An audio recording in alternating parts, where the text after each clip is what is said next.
মা আমেনা বলেন, আমার চাইতে আমার মুহাম্মদের মিলাদের ব্যাপারে দুনিয়ার কেউ বেশি জানে না। আমার মুহাম্মদ যেদিন আমার গর্ভে আসছে সেদিন থেকেই আমি টের পেয়েছি এ কোনো সাধারণ সন্তান নয়, এ কোনো সাধারণ সন্তান নয়, দুনিয়ার অন্য অন্য 10টা সন্তানের মতো নয়। আমার সন্তান মুহাম্মদ এমন হবে, এমন হবে, পুরা পৃথিবীর জন্য তিনি রহমত স্বরূপ হবে। এরপরে মা আমেনা বলেন, ওই মহিলাদেরকে বলতেছেন, তোমরা যখন সন্তান, তোমরা যখন গর্ভে ধারণ করো তখন তোমাদের সাধারণত এমন হয় যে বমি বমি ভাব হয়। অনেক সময় তোমরা কিছু খাইতে পারো না, গোশত দিলে তোমাদের কাছে গন্ধ লাগে, মাছ দিলে তোমাদের কাছে গন্ধ লাগে। মাকে বলো, মা এই খাবার আমি খাইতে পারি না, আমার ভালো লাগে না। মা বলে, ও মেয়ে তুমি কি খাইতে চাও? তখন তুমি বলো, আমাকে মাছের ভর্তা করে দাও, আমাকে অমুক খাবারটা এনে দাও। এই কথা তোমরা তোমাদের মা বাবার কাছে বলো, কিন্তু আমি আমেনা বলি, আমার গর্ভে যেদিন থেকে মুহাম্মদ এসেছে এই কষ্ট আমাদের কোনোদিন লাগে নাই, আমার খাইতে কোনোদিন কষ্ট হয় নাই, আমার কোনোদিন বমি বমি ভাব হয় নাই। এক কথায় তোমরা মহিলারা যে কষ্টগুলো গর্ভ অবস্থায় ভোগ করো, আমি আমেনার এক টুকরা কষ্ট হয় নাই।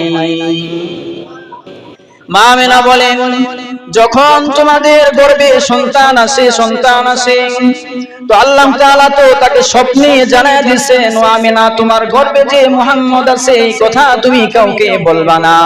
যদি এই কথা তুমি বলো তাহলে আরবের কাফিররা, মক্কার কাফিররা তোমাকেও ধ্বংস করে দিবে, তোমার সন্তানকেও ধ্বংস করে ফেলবে।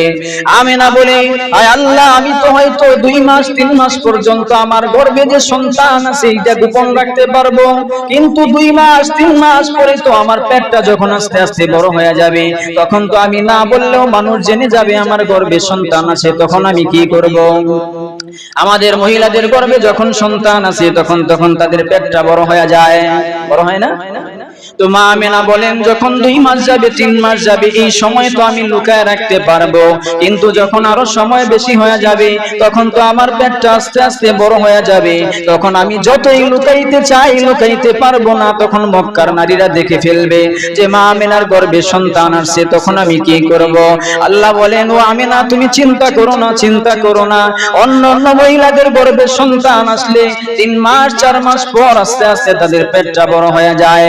আমি আল্লাহ তাআলা বললাম, ও আমেনা তোমার গর্ভে যে সন্তান আছে 3 মাস নয়, 6 মাস নয়, 9 মাস নয়, 10 মাস পর্যন্ত থাকবে, তবে তোমার পেট এখন যেমন আছে 10 মাস পর্যন্ত এমনই থাকবে। তোমার পেট একটুও বড় হবে না, মানুষ বুঝবে না তোমার গর্ভে যে সন্তান আছে মুহাম্মদ আছে, এই নিয়ে তোমার কোনো টেনশন করা লাগবে না। তোমার পেট এখন যেমন ছোট আছে 10 মাস 10 দিন পর্যন্ত তোমার সন্তান তোমার গর্ভে থাকলেও তোমার পেটটা এমনই আমি আল্লাহ তাআলা রেখে দিব।